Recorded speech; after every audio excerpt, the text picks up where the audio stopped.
بسم اللہ الرحمن الرحیم نحمدہ ونصلی علی رسولہ الکریم۔ دوستو بزرگو، ہمارا جو موضوع سیرت کے موضوع پر چل رہا تھا، تو جنگ بدر کے موضوع تک ہم پہنچے تھے۔ تو جنگ بدر جب شروع ہوئی تو اس کے احوال تو میں نے آپ کو بتا دیے، پھر کون کون اس میں قتل ہوا، کتنے سردار قتل ہوئے، 70 سے زیادہ سردار قتل ہوئے اور 70 سردار قید ہو گئے۔ ایک صحابی ہیں حضرت عمیر بن ابی وقاص، ایک نوعمر صحابی تھے۔ تو وہ جب لشکر روانہ ہو رہا تھا تو وہ چھپ رہے تھے، جنگ بدر میں وہ چھپ رہے تھے۔ تو ان کے بھائی سعد رضی اللہ تعالیٰ عنہ نے کہ فرمایا، مجھے بڑا تعجب ہوا کہ میں نے پھر ان سے پوچھا، میں نے کہا تم کیوں چھپ رہے ہو؟ انہوں نے کہا ایسا نہ ہو کہ نبی پاک صلی اللہ علیہ وسلم مجھے دیکھ لیں اور مجھے جانے کی اجازت نہ دیں۔ کہ ایسا ہی ہوا کہ آپ علیہ السلام نے دیکھ لیا تو پھر اس کو جانے کی اجازت نہ دی۔ پھر وہ رونے لگے، آپ علیہ السلام کے شوق کو دیکھ کے، رونے کو دیکھ کے پھر آپ نے اجازت عطا فرمائی، اور اسی لڑائی میں وہ شہید ہوئے۔ اسی لڑائی میں، بدر کی لڑائی میں وہ شہید ہوئے۔ اور بدر والوں کے بارے میں آتا ہے کہ اللہ جل شانہ نے فرمایا، جو مفہوم یہ ہے کہ اے بدر والوں جو بدر میں شریک تھے، اللہ جل شانہ ان کے بارے میں فرمایا، بدر والوں کہ آج کے بعد تم کوئی بھی گناہ کر دو پھر بھی معاف ہے۔ ایک صحابی تھے جن سے ایک خطا ہوئی، انہوں نے کیا کیا، وہ منافق نہیں تھے، وہ صحابی منافق نہیں تھے، تو انہوں نے کہا کہ جب مکے پہ چڑھائی کر رہے تھے آپ صلی اللہ علیہ وسلم فتح مکہ میں، تو انہوں نے اپنے گھر والوں کو کہ میرے گھر والے جو مکے میں ہیں وہ ان کے لیے کچھ آسانی کر دیں گے، مکے والے کچھ حفاظت کر لیں گے۔ اس نے ایک پیغام بھیجا، ہم نبی پاک صلی اللہ علیہ وسلم جو ہیں وہ ارادہ کر رہے ہیں، پر ہمیں پتہ نہیں کس چیز کا ہے، ہو سکتا ہے کہ مکے کے فتح کا ارادہ کر رہے ہیں۔ پھر اس نے ایک عورت کو دیا، وہ عورت گئی مکے پہنچائیں، تو آپ علیہ السلام کو اللہ جل شانہ نے وحی نازل کی۔ تو آپ علیہ السلام نے فرمایا کہ حضرت علی کو فرمایا کہ اس کے بالوں میں ہوگا، تو پھر یا اس کے پاس ہی خط ہوگا۔ تو حضرت علی کرم اللہ وجہ اس کے ڈھونڈنے کے لیے گئے، اور پھر حضرت علی کرم اللہ وجہ اس عورت کو ملے، اس کو پکڑا، اور پھر فرمایا کہ شرافت سے مجھے پتہ ہے خط تمہارے پاس، اللہ کے رسول نے کہا ہے کہ تمہارے پاس ہے، تو تمہارے پاس ہے۔ پھر اس نے اپنا خط نکال کے دیا، پھر وہ خط لے کے، پھر جب ان کے پاس خط پڑا تو آپ نے دیکھا کہ وہ فلاں صحابی کا خط تھا۔ تو حضرت عمر بیٹھے گئے، یا رسول اللہ یہ بڑا منافق ہے، اس کو قتل کر دیتا ہوں۔ آپ نے فرمایا عمر قتل نہیں کرو۔ تو اس سے پوری کہنے لگے، یا رسول اللہ میں مسلمان ہوں، میں منافق نہیں ہوں، پر میں نے اپنے گھر والوں کے لیے آسانی کے لیے ان کو خط لکھا تھا۔ جب حضرت عمر نے کہا کہ یا رسول اللہ یہ تو منافق ہے، ان کو چھوڑو تو میں اس کو قتل کروں۔ آپ نے فرمایا عمر تمہیں پتہ ہے یہ بدری صحابی ہے، بدری صحابی مطلب ہر گناہ ان کے لیے معاف۔ تو یہ بدر والوں کا مقام تھا۔ حضرت بدر میں کی لڑائی کے بعد پھر حضرت جبرائیل علیہ السلام آپ علیہ السلام کے پاس آئے، کہنے لگے یا رسول اللہ یہ بدر کے لوگ جو ہیں وہ بڑے افضل ہیں۔ آپ نے فرمایا ہاں، کہ اللہ نے ان کے سارے گناہوں کو معاف کر دیا۔ آپ نے کہنے یا رسول اللہ جو بدر میں فرشتے بھی شریک ہوئے تھے وہ فرشتے بھی سارے فرشتوں سے افضل ہیں، بدر کی لڑائی میں جو فرشتے شریک ہوئے وہ بھی سارے فرشتوں سے افضل ہیں، اور جو بدر میں شریک ہوئے تھے آدمی وہ بھی سارے آدمیوں سے افضل ہیں۔ اور بدر والوں کے لیے اللہ جل شانہ نے کھلا اعلان معافی کا کر دیا۔ تو جیسے جنگ ختم ہوئی، پھر آپ علیہ السلام نے صحابہ کو بلایا اور فرمایا کہ اب ان قیدیوں کا کیا کیا جائے، مشورہ کیا سب صحابہ سے، اب ان قیدیوں کا کیا کیا جائے۔ تو حضرت ابو بکر صدیق رضی اللہ تعالیٰ عنہ نے رائے دی کہ یا رسول اللہ فدیہ دے کے آزاد کیا جائے،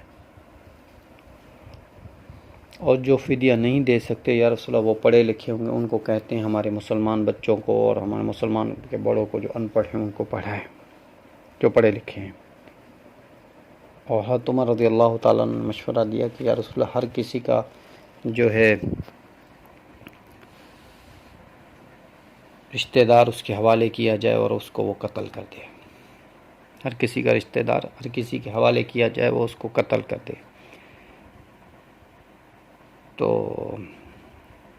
نبی پاک صلی اللہ علیہ وسلم کو جو رائے پسند آئی وہ حضرت ابو بکر کی رائے پسند آئی، پھر فدیہ دے کے آزاد کیا جائے۔ اگلے دن حضرت عمر رضی اللہ تعالیٰ عنہ فرماتے ہیں کہ میں گیا تو آپ علیہ الصلوۃ والسلام اور حضرت ابو بکر صدیق رضی اللہ تعالیٰ عنہ دونوں رو رہے تھے۔ تو میں نے کہا یا رسول اللہ آپ کیوں رو رہے ہیں؟ اگر کوئی رونے کی بات ہو تو آپ مجھے بتائیں، میں بھی روتا ہوں اگر رونے کی بات ہوئی تو، اگر رونے کی بات نہ ہوئی تو میں آپ کو لوگوں کو چپ تو کرواؤں، آپ بتائیں بات کیا ہے۔ تو آپ نے فرمایا عمر، کل اللہ جل شانہ کا عذاب جو تھا وہ نیچے تک آ گیا تھا، برش جو درخت ہیں ان تک آ گیا تھا اللہ کا عذاب، پر مشورے کی برکت سے اللہ نے ہٹا دیا، کیونکہ اللہ کو بھی یہ رائے تمہاری پسند آئی کہ ہر کسی کا جو ہے کفر کا جو ہے کافر جو اس کے رشتہ دار کے حوالے کیا جائے، وہ رشتہ دار اپنے ہاتھ سے اس کی گردن اڑا دے، قتل کر دے اسے اپنے ہاتھ سے۔ تو ہم نے مشورہ کیا تو اللہ جل شانہ کو یہ ہمارا مشورہ جو ہے نا یہ پسند نہیں آیا فدیے والا، بلکہ اللہ پاک کو تمہارا مشورہ پسند آیا کہ جیسے عمر نے کہا ویسا کرو۔ تو حضرت عمر پھر انہوں نے تو فدیہ دے کے چھوڑ دیا سب کو، اور یہ جنگ ایسی جنگ تھی جیسے کفر اور اسلام کی بیچ کی جنگ تھی۔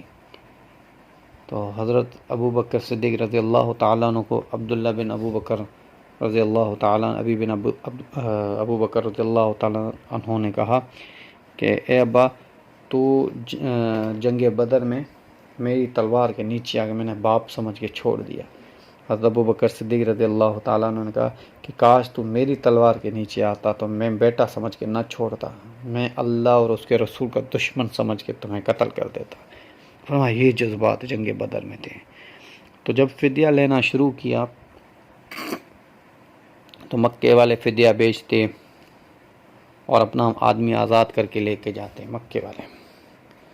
پھر اس میں ایک ہار آیا، ایک قیدی ابو العاص وہ بھی اس میں تھا، وہ بی بی زینب رضی اللہ تعالیٰ عنہا کا شوہر تھا، تو انہوں نے بھی ہار بھیجا، ایک ہار جو بی بی خدیجۃ الکبریٰ نے ان کو شادی کے ٹائم پہ دیا تھا۔ تو آپ علیہ الصلوۃ والسلام نے جیسے وہ ہار دیکھا تو آپ علیہ الصلوۃ والسلام کی آنکھوں سے آنسو آ گئے، بی بی خدیجۃ الکبریٰ کی یاد تازی ہو گئی، آپ کے آنکھوں میں آنسو آ گئے۔ فرمایا پھر صحابہ سے فرمایا کہ اگر تم لوگ اجازت دیتے ہو کہ یہ میری ملکیت نہیں ہے، یہ تو سارے مسلمانوں کا ملا ہوا مال ہے، سارے قیدی سارے مسلمان، اگر آپ کی اجازت ہو تو میں ابو العاص کو ایسے آزاد کرنا چاہتا ہوں، کیونکہ میری بیٹی کے پاس یہی ایک ہار ہے، تو بھی خدیجۃ الکبریٰ کا۔ تو صحابہ نے یا رسول اللہ آپ ایسے کیسے کہہ رہے ہیں؟ آپ اگر بول دیں تو ہمیں سارے غلاموں کو آزاد کر دیں، سب کو آزاد کر دیں، اگر آپ کے ایک بول پہ ہم جانیں قربان کرنے کے لیے تیار ہیں یا رسول اللہ، آپ یہ کیسی بات کر رہے ہیں؟ پھر آپ علیہ الصلوۃ والسلام نے فرمایا کہ ابو العاص کو اس شرط پہ آزاد کیا جائے کہ وہ جائے اور یہاں سے 2 ساتھی لے کے جائے، 2 آدمی لے کے جائے، اور بی بی زینب رضی اللہ تعالیٰ عنہ کو وہاں سے ان کے حوالے کر تو وہ لے کے آئے ہیں۔ تو وہ ابو العاص جو تھے وہ اسلام قبول نہیں کیا انہوں نے۔ پھر بی بی زینب رضی اللہ تعالیٰ عنہ کو لینے کے لیے ابو العاص کو چھوڑا گیا، اور ابو العاص گیا بی بی زینب رضی اللہ تعالیٰ عنہ کو لینے کے لیے، اور 2 ساتھی اس میں بھی تھے۔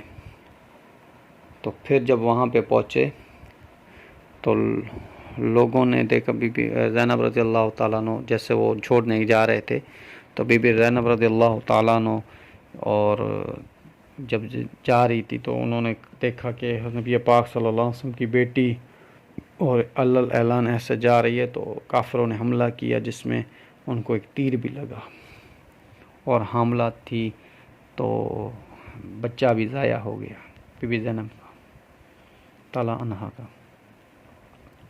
تو پھر فرمایا، پھر ابو سفیان نے فرمایا، کسی نے فرمایا کہ محمد صلی اللہ علیہ وسلم کی بیٹی اور اعلان جائے تو یہ تو ہمیں گوارا نہیں، ابھی واپس جاؤ، رات کے کسی ٹائم پہ پھر بھیج دینا اکیلے میں، ابھی واپس جاؤ۔ پھر ان کو واپس کے 2-3 دن کے بعد پھر انہوں نے ہجرت کی اور پھر جا کے مدینہ پہنچی، اور پھر اسی زخم میں بیمار تھی اور پھر اسی زخم میں شہید ہو گئی بی بی زینب رضی اللہ تعالیٰ عنہ۔ ابو العاص جو تھے اس وقت مسلمان نہیں ہوئے، کیونکہ قید میں تھے، مسلمان نہیں ہوئے۔ پھر وہ واپس گئے اور پھر مکہ گئے، اور پھر مکہ کے بعد پھر جب وہ آزاد بی بی زینب رضی اللہ تعالیٰ عنہ کو بھیجا، پھر کچھ دن کے بعد خود آئے اور مسلمان ہو گئے۔ زندگی رہے گی تو بات چلتی رہے گی، وما علینا الا البلاغ۔